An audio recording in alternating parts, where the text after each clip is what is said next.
Hi guys, it's me, Pramestia Sekar Salsabilla, and in this video, I'll explain to you through my video presentation about digital technology threats to human security. First of all, let me tell you about digital technology.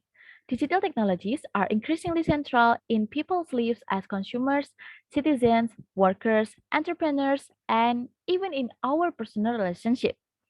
As we know that we can easily using technologies in this day, and we already know that digital technologies can do much to expand capabilities and promote human security. Technology can expand human freedoms, boost productivity, and facilitate humanity's response to current challenges, such as tackling Anthropocene's risks and the recently phenomenon, yep, tracking the pandemics. As digital technologies become more widely used in commerce, governance, and in our social life, it gives us an easy way to communicate with people all around the world, but it also gives us a new challenges for human security. The security implications of digital technologies are often assessed through a national security lens. Digital technologies can facilitate harm to people, such as bullying, harassment, fraud, and misinformation. Okay, so let's talk about cyber insecurity and unintended consequences of technology. This day, during the COVID-19 pandemic, people are relying on digital technologies more than ever. Digital threats have intensified because of this. During the COVID-19 pandemic, people all around the world should staying at their home and do all of their work, school, and everything at home. So how they can do that? Yes, of course. The answer is with technologies. There is some sentences which say, with increasing digitalization and many more stakeholders potentially affected, assessing the impact of cyber events, criminal, political, or developmental, is complex. I will explain it to you with an example.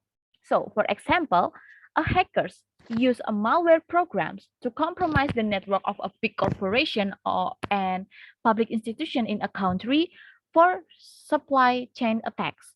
And from that, an abundance of marketable material can be accessed as a byproduct of the primary attack, which will be supports a growing market to stole personal information. We can see that is pretty damaging for developing countries and regions. Okay, next we are going to talk about upholding human rights in addressing harms on social media. From human security perspective, it is important to support people's freedom to use and participate in social media while protecting them from harm. So what does it mean?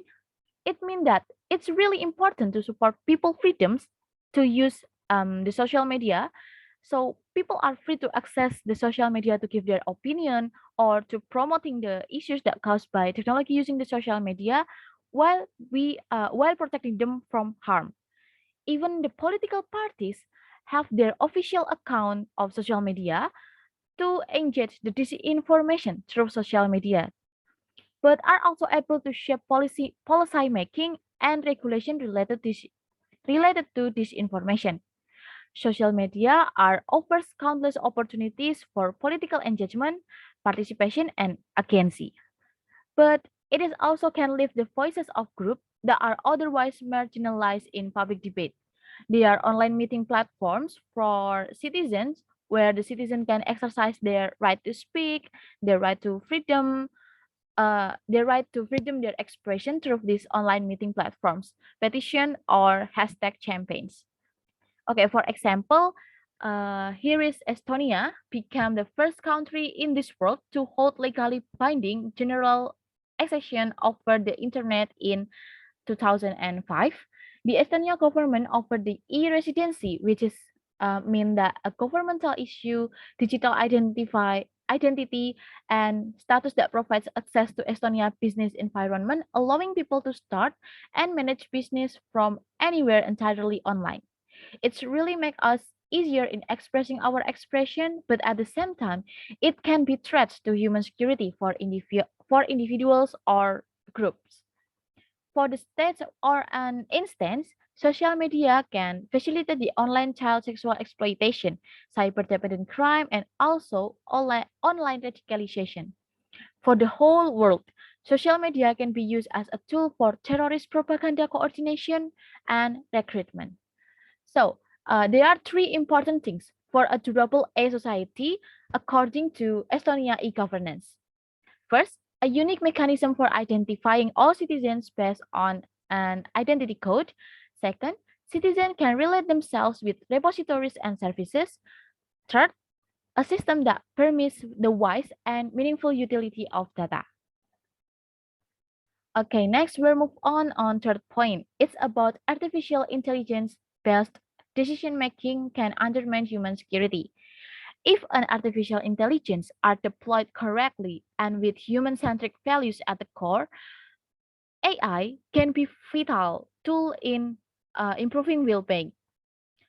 For a country or instance, AI has immense potential for improving economic productivity and addressing concrete challenges such as food security by supporting farm productivity, smart farming, and climate change adaptation. For example, there is Africa and Asia, who has developed a predictive AI and advanced analytics to provide agricultural intelligence and ultra accurate weather forecasts to farmers. AI also becoming uh, the key enable of a new and data-related energy industry. But there is a statement that says AI algorithms may be good at serving some groups in society while failing others. What does it mean? This means that this statement are referred to face recognition technology that perform significantly worse for women and for I'm so sorry, a black or non-white people. Face recognition are good at serving for men and white people, but sometimes it's failing to recognize the face of the woman and the I'm so sorry, the black people. And there is also a statement which said that digital technologies could require safeguards such as humans in the loops. And it's also said that digital labor platforms have given rise to an informal labor force in developed and developing countries, creating new forms of insecurity in the world of work. It means that digital labor platforms have given rise to an informal labor force in developed and developing countries, creating a new forms of insecurity in the world of work. Workers on online web-based platforms uh, works on online web-based platforms works up to 27 hours in average in a typical week, with about one up to third of that time they spend on unpaid work. So the constant monitoring and pressure to meet productivity goals can increase stress and job lower the job. Okay, next is the last point, uneven access to technological innovation. The lack of access of the new latest or newest technology, tools, and products can amplify inequalities, particularly in being able to seize in new economic opportunities and in benefiting from the improved well-being afforded to those able to use new technological innovation. The human security implication arising from lack of access to technological advancement have been clearly demonstrated during the COVID-19 pandemic. It's striking that COVID-19 vaccine patents are concentrated in just a few countries. From this graphic, we can see that we can know that India, South Africa, and other developing countries are suspend patents for COVID-19 vaccines, and related treatment have been repeatedly blocked. Vaccine availability is no longer constrained primarily by production bottlenecks, but in fact, there is a global capacity to produce enough vaccines, but production is hamstrung in part by the intellectual property rights of a few pharmaceutical giants. A global move to suspend intellectual property rights has been called for, not just for vaccines, but for a range of treatment, tests, and products related to COVID-19.